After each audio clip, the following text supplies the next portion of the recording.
Well, a great drink doesn't always have to include alcohol.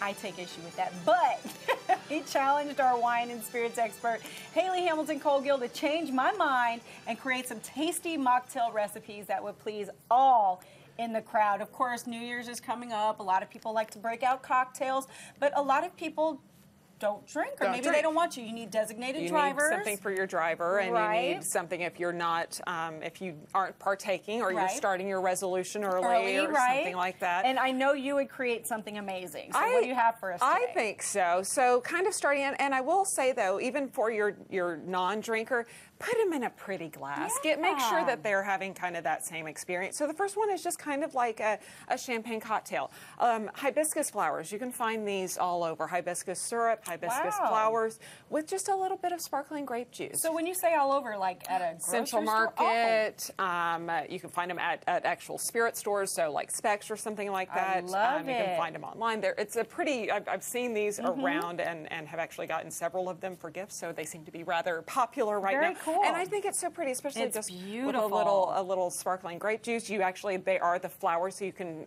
put a little flower in each glass, and it's just so pretty. Do you want me to taste that for you? Absolutely, you do. And then also, I'd like to make simple syrups. Ooh, I like that. And that would also, be beautiful if you say had a prosecco or say you had a cava or something like that. But really good with just a sparkling grape juice. I've explained I have kids, with little ones, and then absolutely, and then they're sort of feeling like they're a part of the festivities because they always ask for some. No, you can't have that. I want that glass. But that way you can do it. And like I said, at a pretty flute or a little wine glass looks really pretty. It. I love to make simple syrups. You can do a simple syrup, which is just 1 part water, 1 part sugar, in whatever quantity you need, melted together on a stove. Just stir and melt them together, and then you can add all kinds of different things. What I did here is just added a little lemon, so it's almost like a little fresh rosemary, because I love my fresh herbs in cocktails. So this is just fresh rosemary, fresh lemon, water, sugar melted together, and then mixed with a little bit of sparkling water. I love it. So it's kind of like a little rosemary lemonade kind of like a lemonade cocktail. with a little with a little bit of herbs, and you could also do it with thyme, you could do it with cucumber, you can do it with basil, you can do it with all kinds of different herbs. I love lavender. Absolutely, especially with lemon, that would be really, really beautiful. So just a fun one again, and a fun little cocktail glass. I love it. If you like a lot of juices, that you can also kind of change up your juice. You could also, if you didn't want to drink just a straight glass of juice, this is just some mango nectar, add in a little bit of ginger ale. I like diet ginger ale personally. Ginger beer also is non-alcoholic, and so you can. No one told me that, by the way. Well, you can find different styles. Most of them are non-alcoholic. And I'm like, I found a new cocktail. It's ginger beer. And they're so good. And it's just really, I love that ginger flavor. A little lime juice with that mango nectar. Kind of a fun holiday festive kind of drink. Also, I am such a huge fan of a Bloody Mary. That's kind of my go-to cocktail outside of just like a vodka soda. But when you wake up on New Year's Day, then you need something to get you over the evening before. So this is just some pre-made Bloody Mary. Makes lots of different kinds. You can add a little touch of hot sauce, a little extra touch of Worcester, and my little secret is pickle juice.